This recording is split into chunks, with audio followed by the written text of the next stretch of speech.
அல்லேலூயா, அல்லேலூயா, அல்லேலூயா. இந்த காலை வேளையில் நான் உங்களோடு பேசுகிற செய்தி என்னவென்றால் சப்மிட் அண்ட் சரண்டர். சொல்லுங்க பார்க்கலாம். Submit and surrender. சரியான தமிழ் வார்த்தை எனக்கு கிடைக்கவில்லை. இது உங்களுக்கு நல்ல தெரிந்த வார்த்தை தான். சப்மிட் பண்ணணும், ஃபார்மை சப்மிட் பண்ணணும், சரண்டர் பண்ணணும், இதெல்லாம் உங்களுக்கு சரியாக ஈஸியாக தெரிஞ்ச வார்த்தை தான். இருந்தாலும் எனக்கு தெரிந்த அர்த்தங்களை சொல்லுகிறேன். சப்மிட் என்றால் முதலாவது அர்த்தம் அடங்கு என்ற அர்த்தம். சொல்லுங்க பார்க்கலாம் என் கூட சேர்ந்து. சப்மிட் என்றால் என்ன?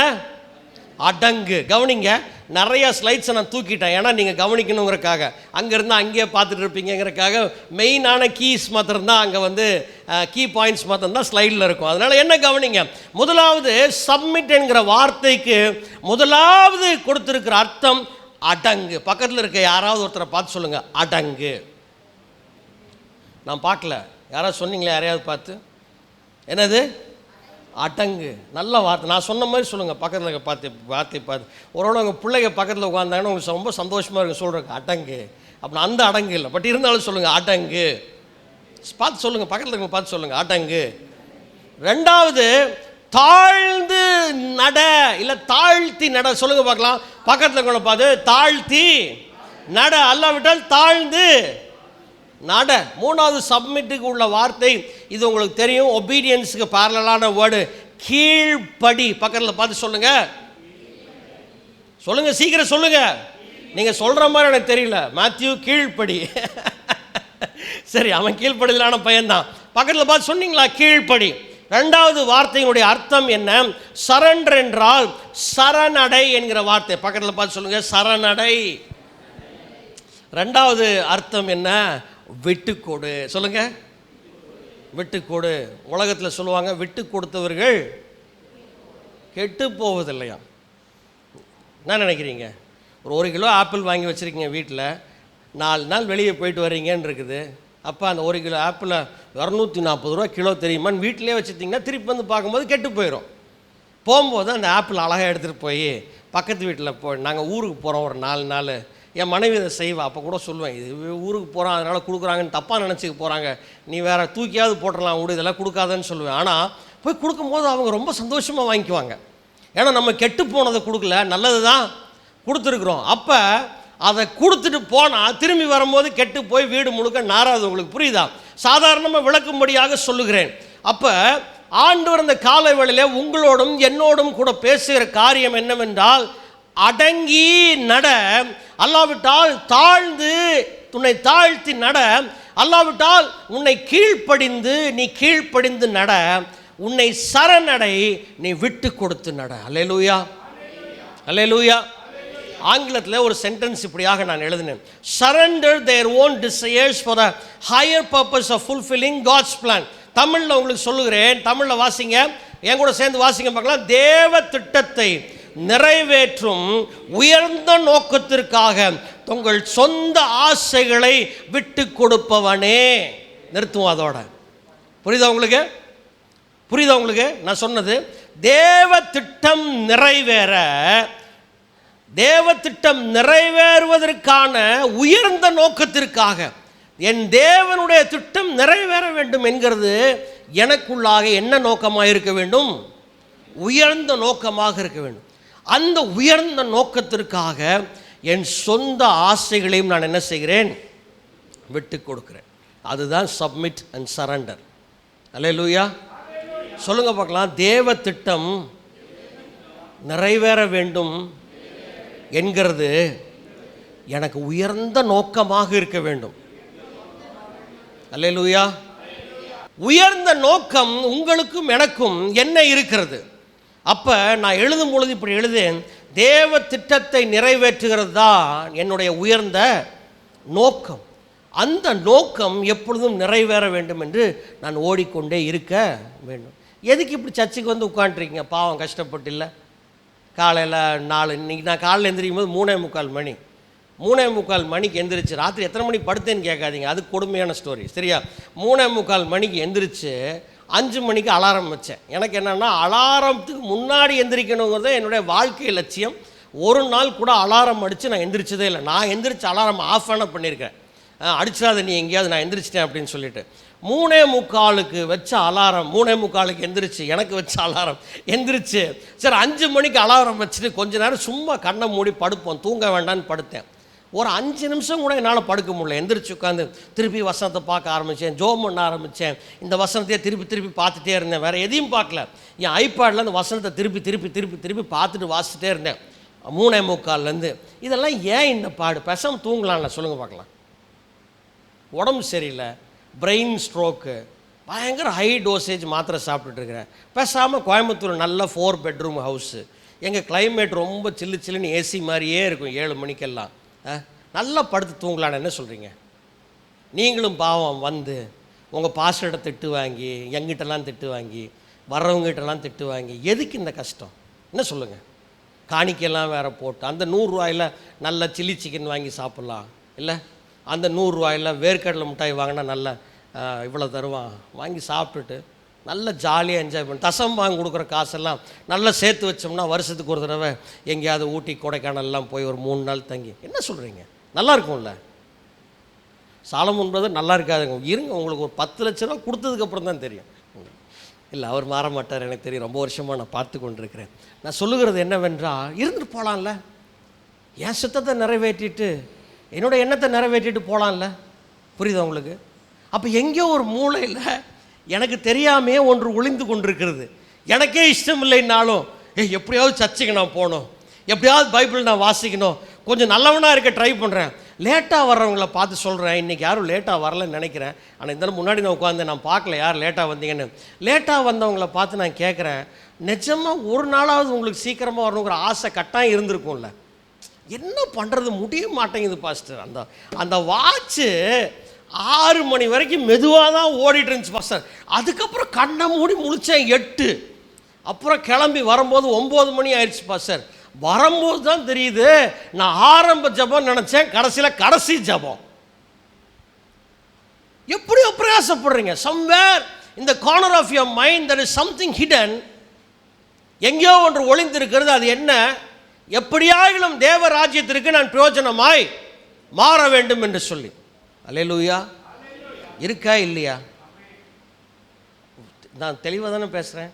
அப்படி ஒரு எண்ணம் இருக்கா இல்லையா? ஆனால் என்ன பண்ணுறது, சூழ்நிலை ஒத்துழைக்க மாட்டேங்குதே. இன்றைக்கி கீபோர்டெலாம் வாசிக்கிறோம். நான் ஒரு பெரிய கீபோர்டு வாங்கியிருக்கேன். போன வாரத்தில் ஒருத்தர் என்கிட்ட கேட்டாங்க, நீங்கள் யார்கிட்ட கீபோர்டு கற்றுட்டீங்கன்னு கேட்டாங்க. யார்கிட்டையுமே இல்லை அப்படின்னு.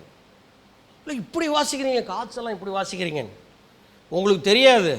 கீபோர்டு கற்றுக் கொடுக்க சொல்லி கெஞ்சின்னு கெஞ்சினேன் நான் நிறைய பேரை. ஏன்னா ஃபீஸ் கட்ட முடியாது, என்னால் பணம் கட்டி ஒரு 2000 ரூபா 1500 ரூபா கட்டி படிக்க முடியாது.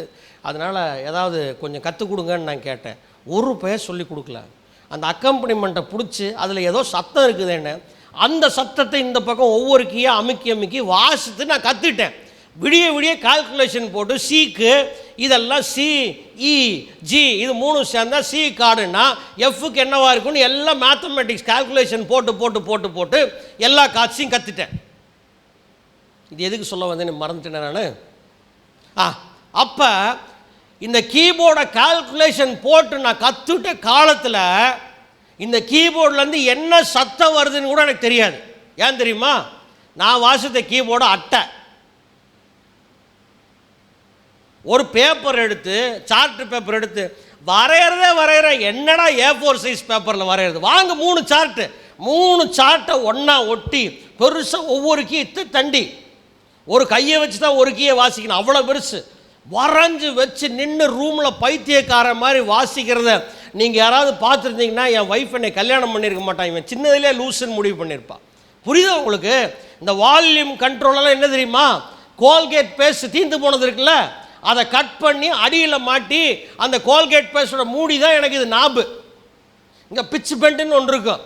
அந்த பிச் பெண்டு நைசில் டப்பாவோட மூடியை பார்த்தீங்கன்னா வரியாக அதே மாதிரி இருக்கும் அந்த காலத்தில். அதை அழுங்காமல் 2 அறுத்து அதில் ஒரு குச்சியை சொருகி ரப்பர் பேண்ட் மாட்டி நல்ல ஆக்ஷன் ஆகிற மாதிரி பிச் பெண்ட் மாதிரி வச்சு வாசித்ததனுடைய விளைவு தான் கர்த்தர் இன்னைக்கு பொருட்களை கொடுத்து அழகு பார்க்கிறார். அல்லேலூயா, அல்லேலூயா.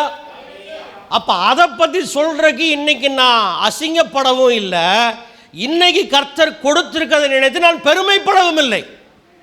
ஏனென்றால் ராஜ்யத்திற்கு நான் பிரயோஜனமாக இருக்க வேண்டும் என்கிற உயர்ந்த எண்ணத்திற்காக என்னுடைய ஆசைகளையும் நான் என்ன பண்ணுகிறேன், விட்டு கொடுக்கிறேன். அல்லேலூயா, அல்லேலூயா. புரியுதா உங்களுக்கு?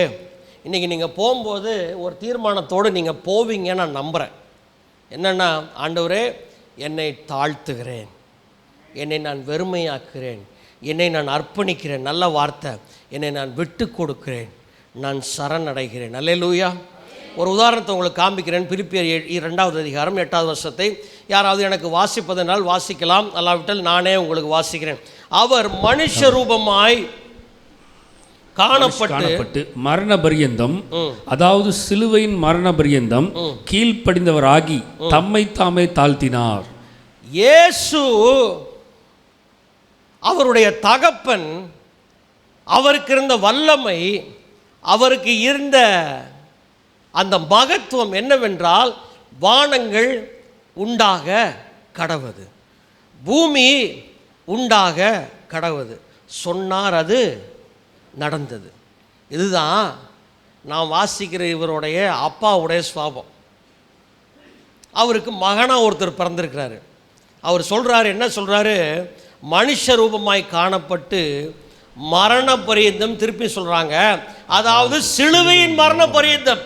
சிலுவை எனக்கு இருக்கும் என்று எனக்கு தெரியும், பாடுகள் எனக்கு இருக்கும் என்று எனக்கு தெரியும்.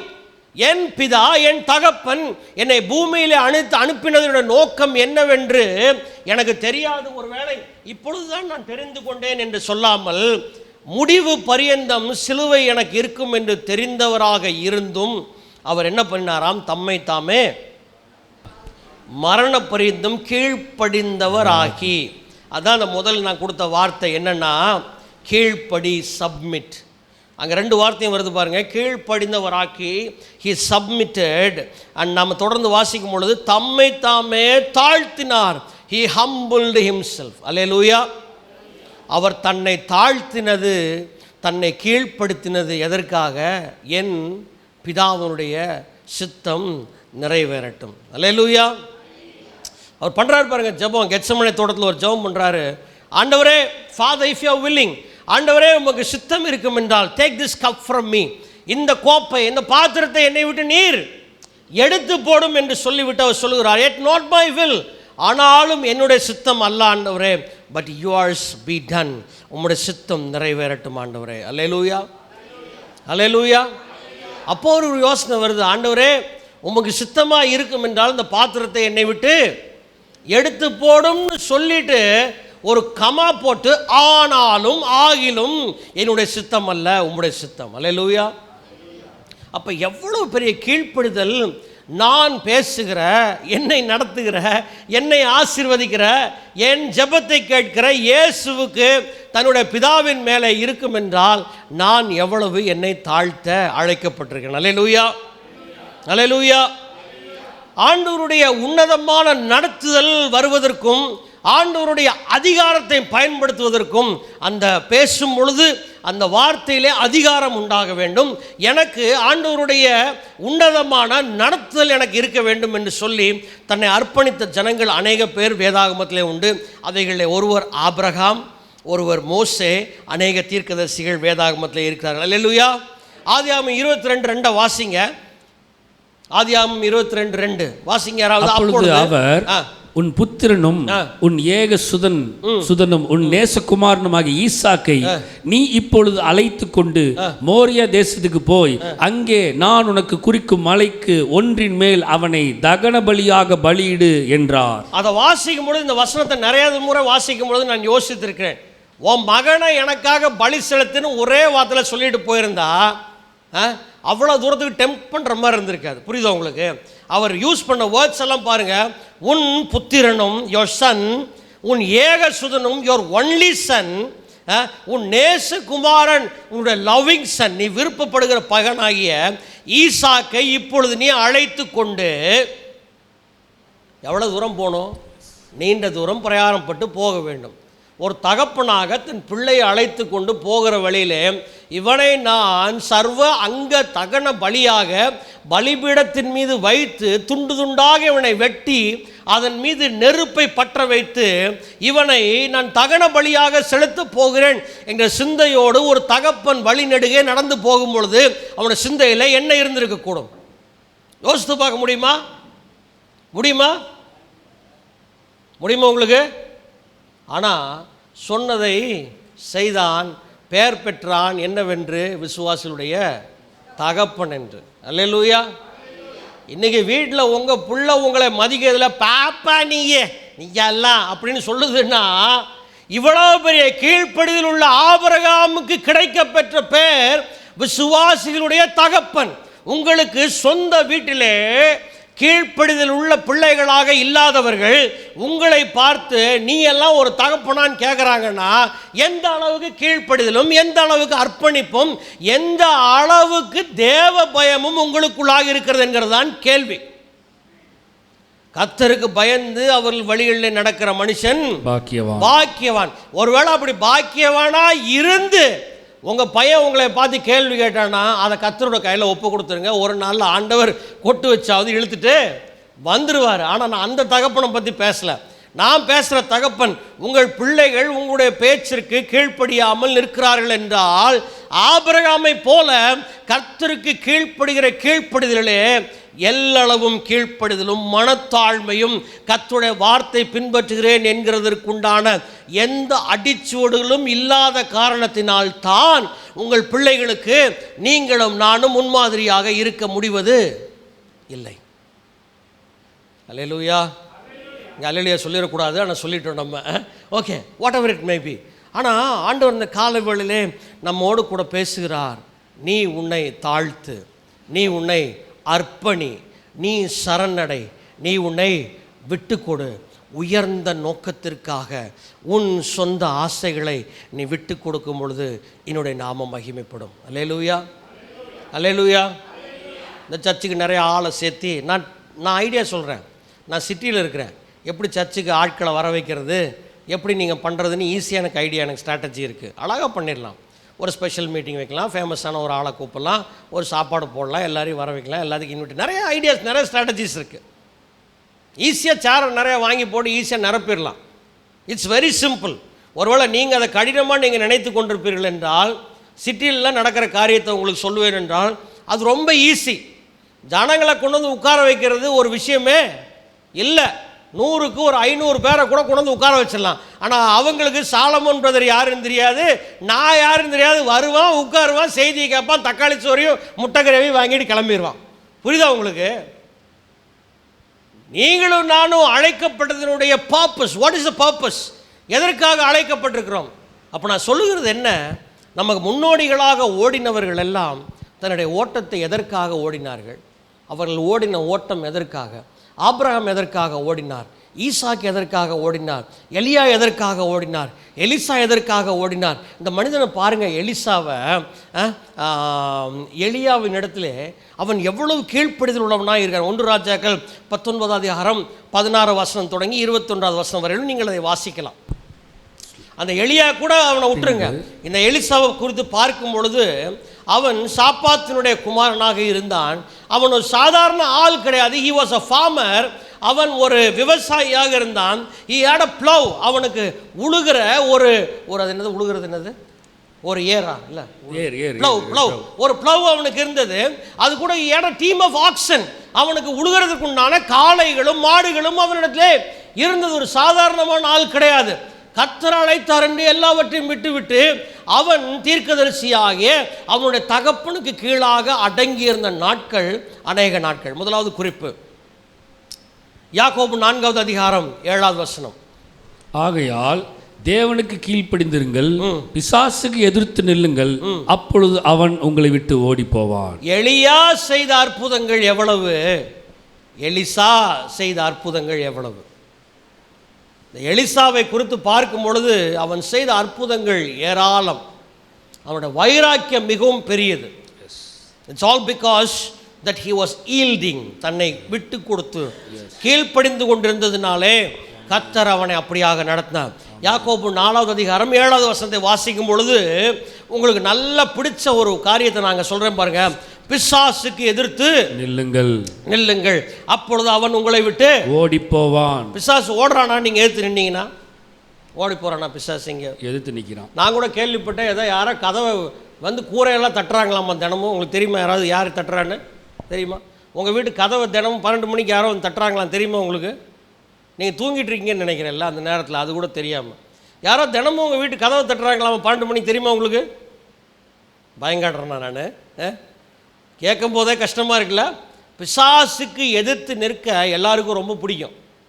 வசனம் சொல்லுகிற இயேசுவின் நாமத்தாலே பிசாசுக்கு எதிர்த்து நிற்கிறேன், அவன் என்னை விட்டு ஓடி போவான்னு சொன்ன டைர் அப்படியே அவன் சட்டையெல்லாம் கிழிச்சிட்டு கத்திட்டு ஓடி போகணும்னு எல்லாத்துக்கும் ஒரே கற்பனை, ரொம்ப ஆசை. புரியுதா உங்களுக்கு? ஆனால் இந்த பிசாசை 1 மில்லிமீட்டர் கூட உங்களாலேயே என்னாலே நகர்த்த முடியாது. அவன் அவ்வளோ பவர்ஃபுல்லாக இருக்கிறாங்கிறதுனால அல்ல. வசனம் சொல்கிறது, ஆகையால் தேவனுக்கு கீழ்ப்படிந்திருங்கள். முதல்ல அதுதான்,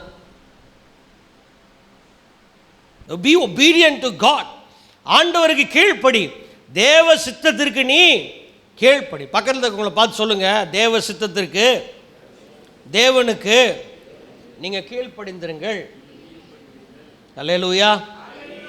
அப்பொழுது பிசாசு உங்களை விட்டு ஓடி போவான்னு சொல்றதுக்கு நீங்க பக்கத்தில் இருக்கவங்களை பார்த்து அப்போ பேய் உனக்குள்ள இருக்கு ஓடி சீக்கிரம் சொல்லிடுவீங்க. அதனால தான் உங்களை சொல்ல வைக்கல. புரியுதா உங்களுக்கு?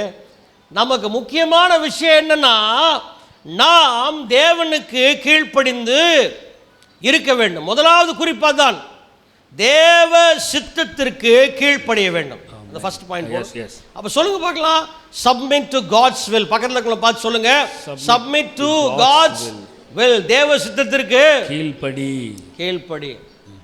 புரியுதா உங்களுக்கு? தேவ சத்தத்திற்கு நாம் கீழ்ப்படிய வேண்டும். தேவ சத்தத்திற்குன்னு சொல்லிட்டேன், சாரி, தேவ சித்தத்திற்கு நாம் கீழ்ப்படிய வேண்டும். அல்லேலூயா. ஆனாலும் என்னுடைய சித்தம் அல்ல ஆண்டவரே, உம்முடைய சித்தம் என்னுடைய வாழ்க்கையிலே நிறைவேறட்டும். ஒருவேளை நீங்கள் தேவ சித்தத்துக்கு கீழ்ப்படைஞ்சு ஒரு ஊழியக்காரனாக மாறி ஊழியம் செய்யாட்டியும் பரவாயில்ல, அட்லீஸ்ட் உங்கள் வீட்டுக்கு வந்து தினமும் தட்டுற பேயை துரத்துறதுக்காவது நீங்கள் ஆண்டவருடைய சித்தத்துக்கு செய்து நீங்கள் கீழ்ப்படைஞ்சாதான் அந்த பிசாசியாவது துரத்திட்டு நீங்கள் நிம்மதியாக இருக்க முடியும். புரியுதா உங்களுக்கு?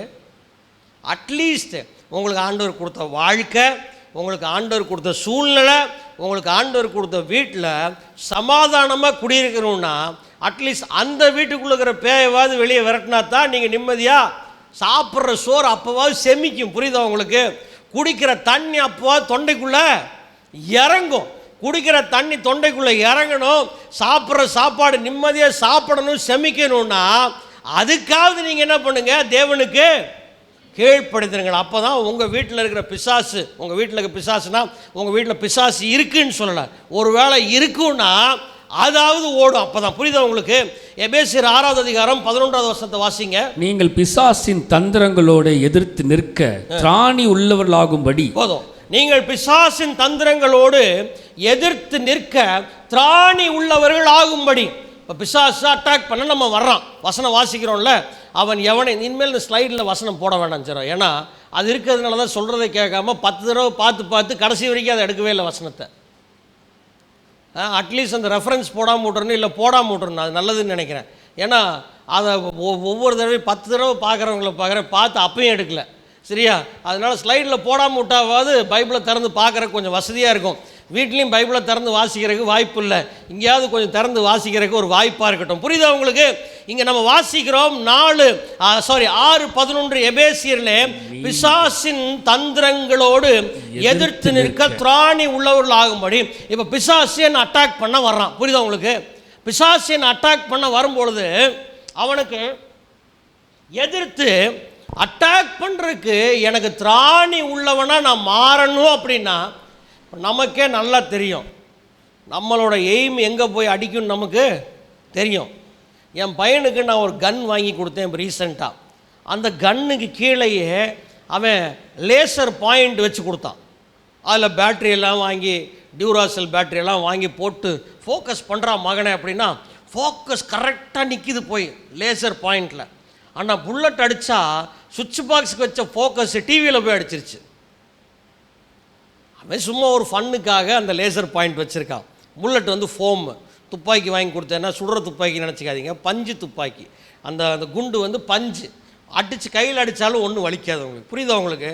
அப்போ நம்ம வைக்கிற குறி ஆபிரகாம் மேலே வச்சோம்னா 3வது தலைமுறை தாண்டி அவன் பையன் மேலே போய் அடித்து அவனை கொன்றும். நம்மளோட குறி அப்படிப்பட்ட குறி. புரியுதா உங்களுக்கு?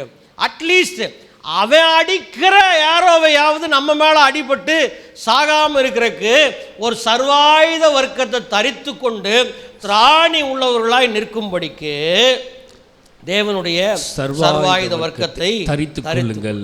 இதுதான் தேவனுடைய சித்தத்தை செய்கிறது. அல்லேலூயா. முதல் குறிப்பு நான் பேசிக் கொண்டிருக்கிறேன்.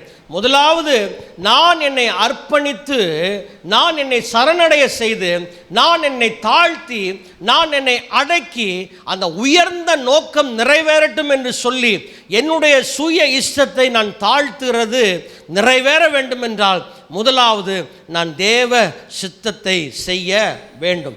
தேவ சித்தம் செய்வதற்கு என்னை நான் கீழ்ப்படுத்தி கொள்ள, அல்லாவிட்டால் கீழ்ப்படிய வேண்டும். அல்லேலூயா, அல்லேலூயா.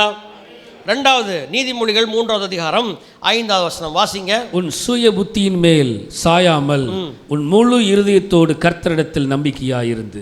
நம்பிக்கையாய் இரு. நான் நிறுத்துறேன். உன் சுய புத்தியின் மேல் சாயாமல் உன் முழு இருதயத்தோடும் கர்த்தரிடத்திலே நம்பிக்கையாய் இரு. இப்ப 2வது குறிப்பை சொல்லுங்க. உன்னத திட்டத்திற்கு உன்னை விட்டு கொடு. சொல்லுங்க. எல்லாரும் தமிழ் தெரியும் தானே? கொஞ்சம் வாயை திறந்து கொஞ்சம் சொல்லலாம். சொல்லுங்க பார்க்கலாம். உன்னத திட்டத்திற்கு உன்னை விட்டு கொடு. பக்கத்தில் பார்த்து சொல்லுங்க பார்க்கலாம். இதை திருப்பி சொன்னாதான் தெரியுமா? உன்னத சித்தத்திற்கு உன்னத திட்டத்திற்கு உன்னை விட்டு கொடு. பிராக்கெட்டில் நான் சரணடைன்னு எழுதியிருக்கேன். அந்த பாயிண்ட்டை பார்க்கும்போது நீங்கள் பார்த்துக்குவீங்க.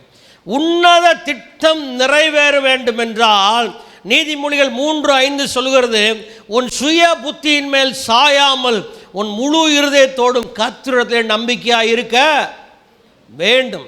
அல்லேலூயா. அப்போ வசனம் சொல்லுது, உன் சுய புத்தியின் மேல் நீ சாயாமல் உன் முழு இருதயத்தோடும் கர்த்தரிடத்திலே நம்பிக்கையார். உன்னத திட்டத்திற்கு உன்னை விட்டு கொடு. பக்கத்தில் பார்த்து சொல்லுங்க. உன்னத திட்டத்திற்கு உங்களை விட்டு கொடுங்கள். ஏசாயா 40வது அதிகாரம் 31வது வசனத்தை வாசிப்போம். அடுத்த குறிப்புக்கு போகலாம்.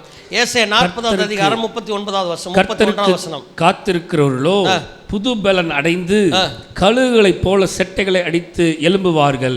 அவர்கள் ஓடினாலும் இளைப்படையார்கள், நடந்தாலும் சோர்ந்து போகார்கள். நான் இதை சொல்லியே ஆகணும். என் பையன் சொல்லிட்டான், அப்பா இது நிறைய தடவை சொல்லிட்டீங்க அப்படின்னு சொல்லிட்டு. பட் இருந்தாலும் உங்களுக்கு தெரியாது, அதனால சொல்லி ஆகிறேன்.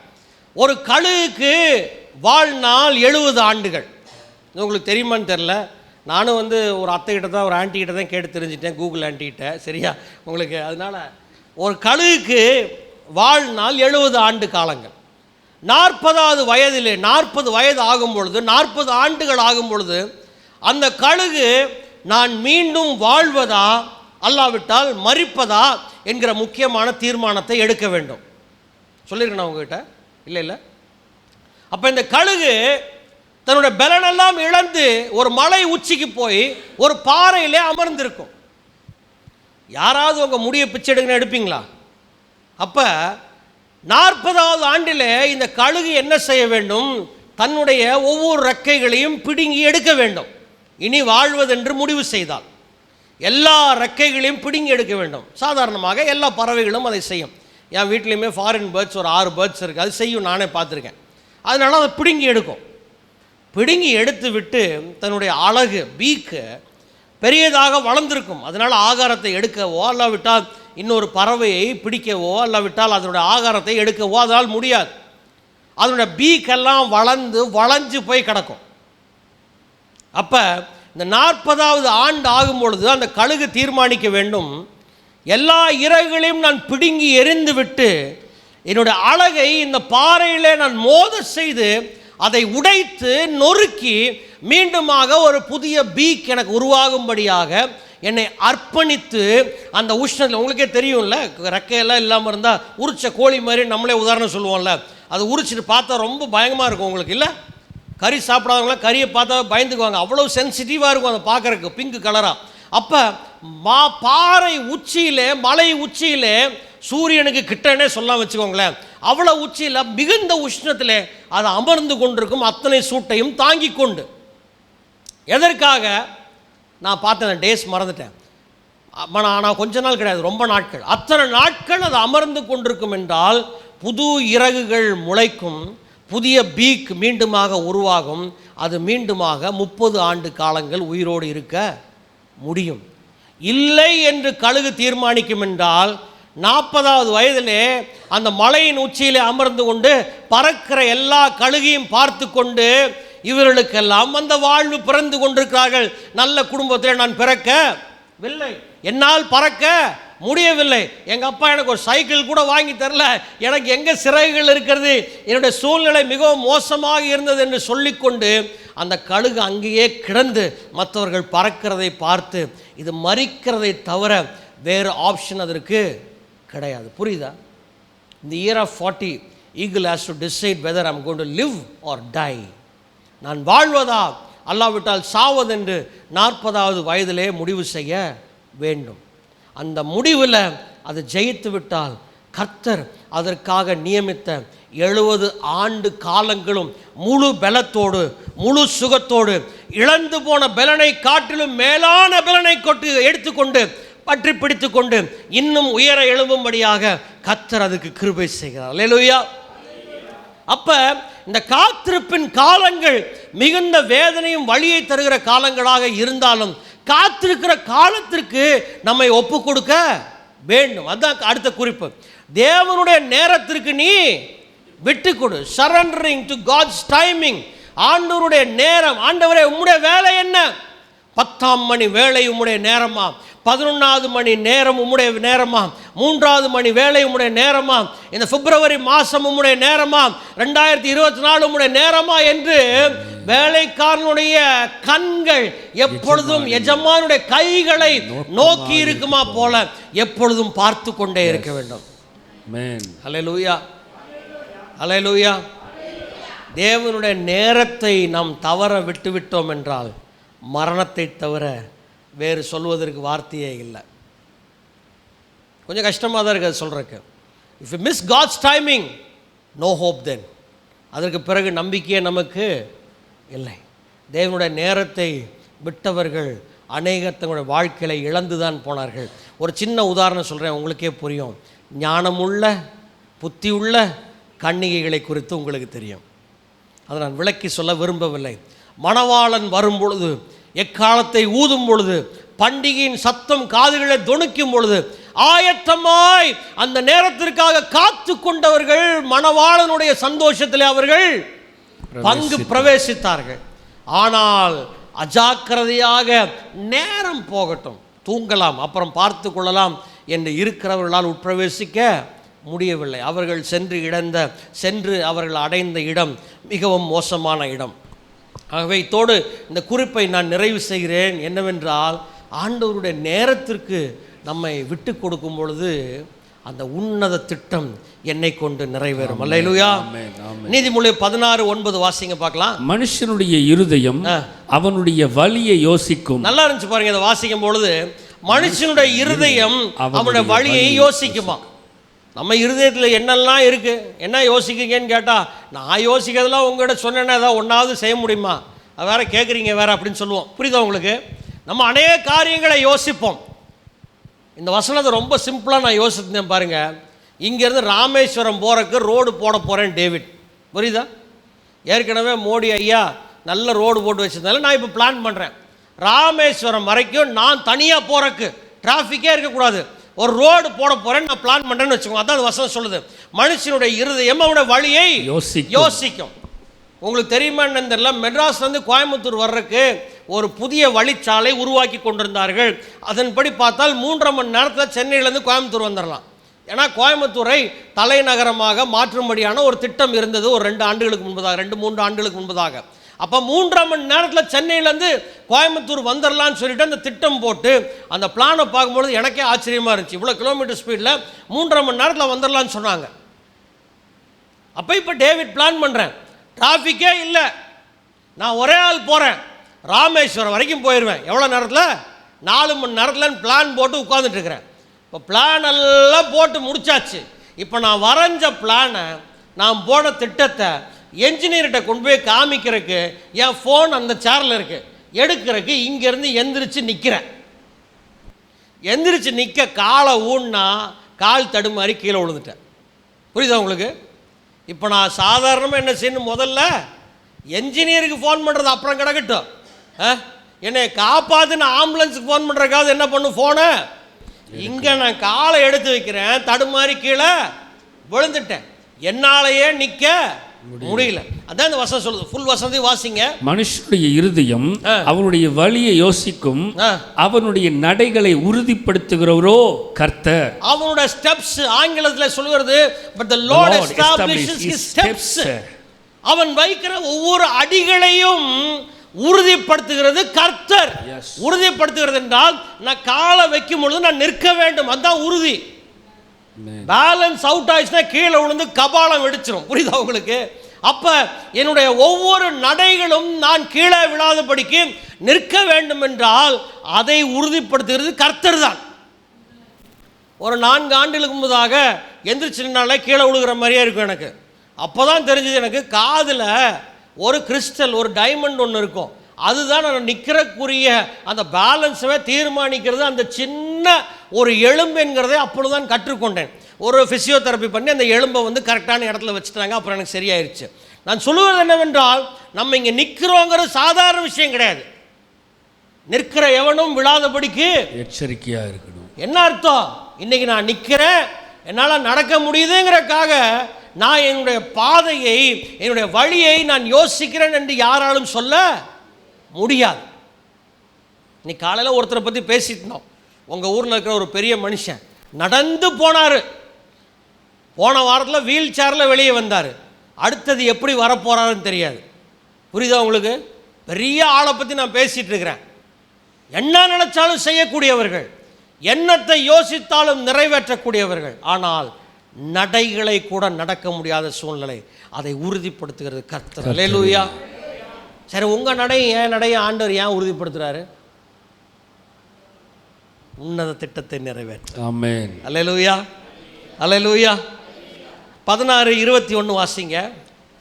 மனுஷனுடைய இருதயத்தின் எண்ணங்கள் அநேகம். அதான் நான் முதல்ல சொன்னேன் பாருங்க, என் மனசுல ஓடிட்டு இருக்கிறது அநேகம், ஆனாலும் கர்த்தருடைய யோசனையே நிலை நிற்கும். அல்லேலூயா. என்னன்னே தெரிலங்க, நான் என்னென்னவோ பண்ணி பார்க்குறேன் அப்படின்னு சொன்னா ஆண்டவர் சொல்றாரு, அது என்னுடைய யோசனையாக இல்லாதபடியினால் தான் அது நிலை நிற்பது இல்லை. அல்லேலூயா. ஆமென். அப்ப நம்ம நிறைய காரியத்தை பார்த்துட்டோம் பாருங்க. முதல்ல என்ன பண்ணணும்னா, அந்த உன்னத நோக்கம் நிறைவேறுவதற்காகத்தான் நான் இந்த பூமியிலே கர்த்தர் என்னை வைத்திருக்கிறார் என்கிறதை நான் முதலாவது உறுதி செய்ய வேண்டும். அப்ப அந்த உன்னத நோக்கம் நிறைவேறுவதற்கு முதலாவது நான் தேவ சித்தத்திற்கு நான் என்னை கீழ்ப்படுத்தி கொள்ள வேண்டும். இரண்டாவது, அவருடைய உன்னத திட்டத்தை நான் அறிந்து கொண்டு அந்த உன்னத திட்டத்திற்கு என்னை நான் என்ன செய்யணும்? விட்டு கொடுக்க வேண்டும். உன்னத திட்டத்திற்கு நான் என்னை விட்டு கொடுத்து விட்டு அமர்ந்து கொண்டிருக்க கூடாது. வெறுமனே நான் அந்த வேலை என்னவென்று சொல்லி அந்த நேரத்திற்காக நான் காத்து கொண்டு இருக்க வேண்டும். நேரத்திற்காக காத்து கொண்டிருக்கிற நான் ஏன்னா அந்த நேரத்திற்கு வெயிட் பண்ணிட்டு இருக்கும்போது ஏதாவது ஒன்று செய்யலான்னு செஞ்சேன் பிரதர் அப்படின்னு இல்லை. அந்த நேரத்திற்காக காத்து கொண்டிருந்த பொழுது என்னுடைய கட்டுப்பாட்டை அல்ல, கர்த்தருடைய கட்டுப்பாட்டிற்கு என்னை நான் விட்டு கொடுக்க வேண்டும். அல்லேலூயா. என்னை வணையும் ஆண்டவரே, என்னை பண்படுத்தும் ஆண்டவரே, என்னை சிட்சிக்கிறீரா ஆண்டவரே, சுத்த பொன்னாக நான் விளங்குவேனா என்னை இன்னும் நான் 100 முறை கூட சிட்சியும் ஆண்டவரே. அல்லேலூயா. கடைசியாக ஒரு குறிப்பை நான் சொல்லி நான் முடிக்கிறேன். 5வதாக நீதிமொழிகள் 16வது அதிகாரம் 16 தொடங்கி 20 முடிய. பொன்னை சம்பாதிப்பதிலும் ஞானத்தை சம்பாதிப்பது எவ்வளவு உத்தமம். புரியுதா உங்களுக்கு? சாலமோன்ட்ட கேட்டீங்கன்னா சொல்லுவாரு, பொன்னை சம்பாதிப்பதிலும் ஞானத்தை சம்பாதிப்பது எவ்வளவு உத்தமம், வெள்ளியை சம்பாதிப்பதிலும் புத்தியை சம்பாதிப்பது எவ்வளவு மேன்மை, வெள்ளியை சம்பாதிப்பதிலும் புத்தியை சம்பாதிப்பது எவ்வளவு மேன்மை. தீமையை விட்டு விலகுவதே செம்மையானவர்களுக்கு சமமான பாதை. தீமையை விட்டு விலகுவதே கரடு மேடான சமமான பாதை செம்மையானவர்களுக்கு. தன் நடையை கவனித்திருக்கிறவன் தன் ஆத்துமாவை காக்கிறான். தன்னுடைய நடையை கவனித்து கவனித்து கவனித்து கவனித்து எப்படி நடக்கிறேன், எங்கு நடக்கிறேன், எதை நோக்கி நடக்கிறேன் என்று கவனித்து கவனித்து நடக்கிறவன் தன் ஆத்துமாவை காக்கிறான். 19வது வசனம். அகங்காரியோடே கொள்ளை பொருளை பங்கிடுவதை பார்க்கிலும் சிறுமையானவர்களோடு மனத்தாழ்மையா இருப்பது நலம். கொள்ளையடித்த பொருளை அகங்காரிகளோட பங்கிடுவதை பார்க்கிலும் சிறுமையானவர்களோடு மனத்தாழ்மையோடு இருப்பதே நலம். விவேகத்துடன் காரியத்தை நடப்பிக்கிறவன் நன்மை பெறுவான். விவேகத்தோடு எல்லா காரியத்தையும் நடப்பிக்கிறவன் நன்மை பெறுவான். கர்த்தரை நம்புகிறவன் பாக்கியவான். இதெல்லாம் கேட்கும் பொழுது மிகுந்த சந்தோஷமா இருக்கிறது. ஆனால் உங்களுக்கும் எனக்கும் செய்ய முடிகிறதா என்று கேட்கும் பொழுது, ஒரு ஐஸ்வர்யமான ஒரு வாலிபன் ஒருவன் இயேசுவினிடத்திலே போகிறான். அவன் இயேசுவினிடத்திலே போய் கேட்கிறான், ஆண்டவரே, உம்முடைய ராஜ்யத்திற்கு நான் வருவதற்கு என்ன செய்ய வேண்டும் என்று கேட்கிறான். அவர் சொல்லுகிறார், இன்ன காரியங்கள் எல்லாம் செய் என்று சொல்லுகிறார். அப்ப அவன் சொல்லுகிறான், ஆண்டவரே, இதை என்னுடைய சிறு வயது தொடங்கியே நான் செய்து கொண்டு இருக்கிறேனே என்று சொன்ன உடனே இயேசு அவனை பார்த்து சொல்லுகிறார், அப்படி என்றால் நீ ஐஸ்வர்யவானாக இருக்கிறபடினால் உன்னுடைய ஐஸ்வர்யம் எல்லாவற்றையும் விற்றுவிட்டு ஏழைகளுக்கு கொடுத்து விட்டு என் பின்னால் வா, அப்பொழுது பரலோகத்தை சுதந்திரித்துக் கொள்ளலாம் என்று சொல்லும் பொழுது வசனம் சொல்லுகிறது, அவன் சோர்ந்து போய் அவரை விட்டு கடந்து போயிட்டான். புரியுதா உங்களுக்கு? எல்லாத்தையும் விட்டுட்டு வாப்பா, ஜோம் பண்றியா? உன் ஜபத்தெல்லாம் கணக்கிலே எடுக்கல. சின்னதுலேருந்து நான் பண்ணிட்டு இருக்கேன் ஆண்டவரே, கணக்கிலே வரல தம்பி. இவைகளுடைய காரியங்களை எல்லாம் செய்து கொண்டிருக்கிறேன், கணக்கிலே வரல. ஏன்? உனக்குள்ள ஒரு கொம்பு முளைச்சிருக்குது. ஒருவேளை பார்க்குறவங்களுக்கு அது வெளியே தெரியாமல் இருக்குது. முக்காடு போட்டு ஒருவேளை நீ மறைச்சிருக்கலாம், தொப்பி போட்டு மறைச்சிருக்கலாம், இல்லைன்னா முடி வளர்த்து மறைச்சிருக்கலாம், இல்லைன்னா நல்லா ஜோம் பண்ணுறவேங்கிற போர்வை கொண்டு மறைத்திருக்கலாம். அல்லாவிட்டால் நீ வேதாகமத்தை எடுத்துக்கொண்டு நடக்கிற நடையை பார்த்து மற்றவர்கள் நம்ப முடியாதபடிக்கு நீ மறைத்திருக்கலாம். ஆனால் உன்னிடத்திலே ஒன்று இருக்கிறது, நீ அழிந்து போவதற்கு. 18வது வசனம், அழிவுக்கு முன்னானது அகந்தை, விடுதலுக்கு முன்னானது மனமேட்டிமை. ஆங்கிலத்தில் ரொம்ப அழகா இருக்கு பாருங்க அந்த வசனம். Pride goes before destruction. டிஸ்ட்ரக்ஷன்ங்கிற வார்த்தை டெவாஸ்டேஷன் என்கிற வார்த்தைக்கு பேரலான வேர்ட். டெவாஸ்டேஷன் என்றால் அங்கே ஒன்றையும் செய்ய முடியாது. இப்போ ஒரு உதாரணத்தை சொன்னால் உங்களுக்கு புரியும். What happen at Hiroshima Nagasaki was a devastation. Hiroshima நாகசாகியிலே ஒரு நாள் நடந்தது, அது முற்றிலுமாக அழிக்கப்படும் நம்பிக்கையே இல்லை. அப்படிப்பட்ட அழிவு என்னுடைய வாழ்க்கையில சம்பவிக்க போகிறது, சம்பவித்துக் கொண்டிருக்கிறது. சம்பவிப்பதற்குண்டான முன் அடையாளங்கள் தோன்றிக் கொண்டிருக்கிறது. நான் செய்கிறது எதுவுமே வாய்க்காமல் இருக்கிறது. அந்த உன்னத திட்டம் எனக்குள்ளாக நிறைவேறாதபடிக்கு ஒன்று என்னை தடுத்து நிறுத்தி என்னை உடைத்து போடுவதென்றால் அது என்னுடைய அகந்தை. அந்த அகந்தையை குறித்து நான் தமிழ் டிக்ஷனரியில் கொஞ்சம் பார்த்தேன். எனக்கு தெரியல, அகந்தைங்கிற வார்த்தை நல்லா இல்லை, எனக்கு புரியல. நல்லா இல்லைங்கிறத விட எனக்கு புரியல. ஆங்கிலத்தில் ப்ரைடுன்னு நல்லா இருந்துச்சு. ஆனால் இந்த அகந்தைங்கிற வார்த்தையை தமிழ் டிக்ஷனரியில் பார்த்து கொண்டிருக்கும்போது நல்ல ஒரு வார்த்தை இருந்துச்சு பாருங்க, திமிருன்னு அர்த்தம். என்னது? திமிரு. அப்போ அந்த வசனத்தை அப்படி பார்ப்போம், அழிவுக்கு முன்னானது திமிரு. அடுத்த வார்த்தை இருமாப்பு. அந்த அகந்தைங்கிற வார்த்தைக்கு தமிழ் டிக்ஷனரியில் பார்த்தா அடுத்த மீனிங் என்னன்னா இருமாப்பு. அழிவுக்கு முன்னானது இருமாப்பு. மூன்றாவது அது சொல்லுகிற விளக்கம் என்ன? அகந்தை என்கிற வார்த்தைக்கு கொடுக்கிற பொருள் கர்வம். அழிவுக்கு முன்னானது கர்வம். சொல்லுங்க பார்க்கலாம், இதை 3-4 சொல்லுங்க. அழிவுக்கு முன்னானது அகந்தை. இன்னொரு வார்த்தையிலே அழிவுக்கு முன்பதானது திமிர். இன்னொரு வார்த்தையிலே அழிவுக்கு முன்னானது இருமாப்பு. இன்னொரு வார்த்தையிலே அழிவுக்கு முன்னானது. எந்த மனுஷனாக இருந்தாலும் 2 கண்ணு, 1 மூக்கில் 2 ஓட்டை, 1 வாய், 2 காது, 2 காய், 2 காலுன்னு நடக்கிற மனுஷி யாராக இருந்தாலும் இதில் ஒன்று அவங்களுக்குள்ள இருந்தே தீரும். ஒத்துக்கிறோமா? அப்போ இவைகளில் ஒன்று என்னிடம் இருக்கும் என்றால் உன்னத திட்டத்திற்காக அழைக்கப்பட்டவன் நான் அல்ல. உன் சுய புத்தியின் மேல் சாயாமல் உன் முழு இருதயத்தோடும் கர்த்தரில் நம்பிக்கையாரு, அவரே காரியத்தை வாய்க்கச் செய்வார். Hallelujah. And a haughty spirit before a fall. நான் இதை நினச்சி பார்த்தேன். இந்த பில்டிங்ஸ் எல்லாம் இடிப்பாங்க. பெரிய சிட்டிஸ்லாம் பார்த்திங்கன்னா ஸ்கை ஸ்கிரேப்பர்ஸ்னு கட்டியிருப்பாங்க. ஒரு ஒரு 150 மாடி, ஒரு 100 மாடி கட்டியிருப்பாங்க. எல்லா மாடியிலையும் அந்த பாம்ஸ் வச்சுருவாங்க. ஒரு பட்டன் டைம் ப்ரெஸ் பண்ணால் அப்படியே சீட்டு கட்டு மாதிரி ட்ரன்னு கீழே விழுந்துடும். அப்போ அது என் கண்ணு முன்னாடி வந்துச்சு. நான் நினச்சேன், எப்பொழுதும் அழிவை என் கண்களால் பார்க்குறேன். ஆனால் இப்போ என்னென்னா, பெருமையோடு நான் முன்பதாக சென்று கொண்டிருக்கிறேன், அழிவு என்னை பின்தொடர்ந்து வந்து கொண்டு இருக்கிறது. ஏன்னா திமிர், கர்வம், இருமாப்பு. என்னிடம் பணம் இருக்கிறது, ஒருவனுக்கு நான் கடன் கொடுத்தேன் என்றால் உயிரோடு இருக்கிறவன் எனக்கு திருப்பி செலுத்துவான், என் காலிலே வந்து விழுவான். செத்தவளுக்கு பணம் கொடுத்தால் அவள் என்ன செய்ய போகிறான்? என் பணம் எனக்கு கிடைக்காது. புரியுதா உங்களுக்கு? இது மாம்சீகமாக சொல்லிட்டேன். ஆனால் ஆவிக்குரிய ரீதியில் இந்த சுவாபம் எத்தனை பேருக்கு இருக்குது தெரியுமா நமக்கு? புரியுதா உங்களுக்கு? எத்தனை பேருக்கு இருக்குது இந்த சுவாபம்? சமாதானமாக எல்லோரும் கூட இருக்கம்மா, எல்லோரும் கூட சந்தோஷமாக பேசுகிறோம்மா. கையை எடுத்து சந்தோஷமாக ஒருத்தரை பார்த்து ஸ்தோத்திரம் சொல்ல முடியுதா? அப்போவே எனக்கு தெரியும். நான் சின்ன வயசாக இருக்கும்போதே சில வீடில் ஜபம்லாம் நடத்தினா அந்த ஜபத்துக்கெல்லாம் போக மாட்டோம். நம்ம சில வீடுகளுக்கெல்லாம் போனால் அங்கே வந்து நைட் சாப்பாடு கொடுத்தாங்கன்னா சாப்பிட மாட்டோம். ஏன்?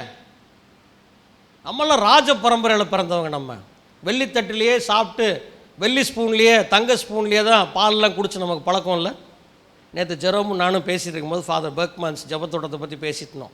சாப்பிட்ற தட்டை எல்லோரும் கழுவி வைக்கணும் சுத்தமாக.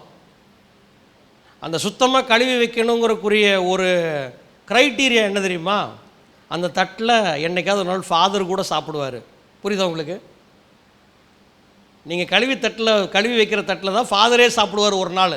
ஏன்னா அவர் ஒரு நாள் லைனில் வந்து தட்டெடுத்து சாப்பிடுவார். அதனால் கழுவி வைக்கிறவங்க எவ்வளோ சுத்தமாக கழுவி வைப்பாங்க பாருங்கள். ஒன்று. ரெண்டாவது, எவ்வளோ பெரிய ஊழியக்காரனாக தான் லைனில் போய் நின்று எல்லாருக்கும் ஊற்றுற அதே தண்ணி கத்திரிக்காய் சாம்பாரை தான் வாங்கி சாப்பிடணும். புரியுதா உங்களுக்கு? ஆனால் நம்மளால் முடியுதா? என்னாலே முடிய மாட்டேங்குது சில நேரங்களில். ஆனால் என்னை நான் கொஞ்சம் கொஞ்சமாக மாற்றிட்டுருக்கேன். நான் ஆண்டவரே என்னை மாற்றிக்கொள்கிறேன். ஏன்? உன்னத நோக்கத்தை நிறைவேற்றும்படியாக நீர் என்னை அழைத்தீர். அன்னை திரசாவை நினச்சி பாருங்கள். யாரோ காரி துப்புனாங்களா மூஞ்சியில். அந்த அம்மா இடது கையில் துப்புனதை இப்படி தொடச்சிட்டு வலது கையை நீட்டி ஏதாவது கொடுங்க என் பிள்ளைகளுக்குன்னு கேட்டாங்களாம். புரியுதா உங்களுக்கு? பழைய நாட்களில் நம்மளோட ஊருக்கு வந்து ஊழியம் செய்த மிஷினரியில் நினச்சி பாருங்கள். ஒருத்தர் சிவகாசியில் ஊழியம் செஞ்சார். அவரோட பேர் எனக்கு இப்போ தெரிய மாட்டேங்குது. அவருக்கு போகிற தொப்பி துறைன்னு சொல்லுவாங்க. ஏன்னா தொப்பி போடாமல் இருக்க முடியாது, வெயில் உஷ்ணம். அந்த தொப்பியை கலட்டி கூல் வீடுகளில் வாங்கி குடிச்சிட்டு அந்த தொப்பியை தலையில் போட்டுக்கு வரான். அந்த காலத்தில் இங்கிலாந்துலேயும் பிரிட்டன்லேயும் வந்த ஆட்களுடைய வசதிகளுக்கு கணக்கே இல்லை. எனக்கும் இப்போ ஒரு மிஷினரி தெரியும். அவருடைய வீடு 23 பெட்ரூம். எவ்வளோ பெரிய வீடு நினச்சி பாருங்கள். இப்போ அவர் எங்கே இருக்கார் தெரியுமா? கவர்மெண்ட் கொடுத்த ஒரு ரூம் இருக்க வீட்டில் குடியிருக்கிறார். 23 வீடு, 23 அறைகள் கொண்ட அந்த மாளிகை. அவருடைய தகப்பனார் யார்னா, இங்கிலாந்து தேசத்தினுடைய ராஜாக்கும் இளவரசருக்கும் சூட்டு தைச்சி கொடுத்தவர். அவ்வளோ பெரிய ஐஸ்வர்யவான். எல்லாத்தையும் கொடுத்துட்டு போன வருஷம் இங்கே ஊழியத்துக்கு வந்திருந்தார். சாதாரணமாக நம்ம குடிக்கிற ரசத்தை வாங்கி கப்பில் வாங்கி குடிச்சிட்ருக்கார். அவருடைய மனைவிக்கு கொஞ்சம் மனநிலை பாதிக்கப்பட்டாங்க, வயசின் காரணமாக மறந்துடுறாங்க. அவங்க அப்படியே எச்சி ஒழுக்கிட்டே இருக்காங்க. அழகாக தொடச்சிட்டு வந்து நின்று திருப்பி பிரசங்கம் பண்ணுறார். திருப்பி போய் வாயை தொடச்சிட்டு வந்து பிரசங்கம் பண்ணுறார். பக்கத்தில் இருக்கவங்களுக்கு ஏதாவது வாசம் வந்துடக்கூடாதுங்கிறக்காக ஒரு சாக்லேட் எடுத்து கொடுத்துட்டு வந்து திருப்பி நின்று பிரசங்கம் பண்ணுறார். அவங்களுக்கு இல்லாத வசதியா? சொன்னேன் பார்த்தீங்களா? எனக்கு ஒருத்தர் தன்னுடைய வீட்டை எழுதி வச்சாருன்னு சொல்லிட்டு, அவரோட வீட்டில் இன்றைக்கும் ஏசி கிடையாது. 42 டிகிரி. நேற்று அவர் வந்து ஒரு பட்டணத்திற்கு போகும் பொழுது ஏசி போடலான்னு கேட்டேன். நான் தனியாக போகிறேன், எனக்கு எதுக்கு ஏசின்னு கேட்டார். அவங்கள காட்டிலும் நம்ம பெரிய ஆட்களா? விட்டு கொடுப்போம். எதற்கு? உன்னத திட்டம் நிறைவேற. அந்த அந்த அந்த ஃபஸ்ட் பாயிண்ட்டுக்கு மாத்திரம் போவோமா? அந்த நான் எழுதின அந்த ஸ்டேட்மெண்ட். இப்போ சொல்லுங்க பார்க்கலாம், அதை பார்த்து நீங்கள் வாசிங்க. தேவ திட்டம் நிறைவேற்றும், தேவ திட்டத்தை நிறைவேற்றும் உயர்ந்த நோக்கத்திற்காக என் சொந்த ஆசைகளை விட்டு கொடுப்பேன், நான் விட்டு கொடுப்பேன். விருப்பம் இருந்தா சொல்லுங்க, உங்களை எல்லாம் ஃபோர்ஸ் எல்லாம் பண்ணல. தேவ திட்டத்தை நிறைவேற்றும் உயர்ந்த நோக்கத்திற்காக நான் சொந்த ஆசைகளை விட்டு கொடுப்பேன், விட்டு கொடுக்கிறேன், விட்டு கொடுக்கிறேன், விட்டு கொடுப்பேன்னா it might be in the future. விட்டு கொடுக்கிறேன். நீங்க விருப்பம் இருந்தால் எல்லோரும் எழுந்து நிறுங்க, கண்களை மூடுங்க, இந்த ஜபத்தை செய்யுங்க. இல்லைன்னா நான் உங்களை யாரையும் ஃபோர்ஸ் பண்ண விரும்பலை. உங்களுடைய ஸ்டாண்டில் நீங்கள் இருப்பீங்கன்னா ஆண்டவரும் சரி, நானும் சரி, யாரும் ஃபோர்ஸ் பண்ணுற ஆள்லாம் கிடையாது. ஆனால் தேவ திட்டம், அந்த உயர்ந்த தேவ திட்டம் என்னுடைய வாழ்க்கையில் நிறைவேறட்டும் என்று சொல்லி நான் என்னை அர்ப்பணிப்பேன் என்றால் கர்த்தருக்கு பயனுள்ள பாத்திரமாக நான் மாறுவேன். என் எஜமான், என்னை படைத்தவர் என்னை பார்த்து சொல்லக்கூடும், இவனை உண்டாக்கினதற்கு நான் பெருமைப்படுகிறேன், இவனை உண்டாக்கினதனுடைய நோக்கம் நிறைவேறுகிறது, இவனை குறித்து எனக்கு சந்தோஷம் என்கிற எண்ணம் என்னை படைத்த தேவனுக்கு உண்டாகிறது. அல்லாவிட்டால் இவனும் என் மகன்தான், இவனை போஷிப்பதும் எனக்கு கொடுக்கப்பட்டிருக்கிற பொறுப்பு, ஆகவே இவனை போஷிக்கிறேன் என்று சொல்லி நம்மை போஷித்து விட்டு அவர் கடந்து போவார். எந்த நிலைக்கு நாம் போக வேண்டும் யோசித்து பார்ப்போம். இந்த காலை வேளையில் ஆண்டவரே, உம்முடைய உயர்ந்த திட்டம் நிறைவேறுவதற்கு என்னுடைய ஆசைகளை நான் அர்ப்பணிக்கிறேன் ஆண்டவரே, விட்டு கொடுக்கிறேன் ஆண்டவரே.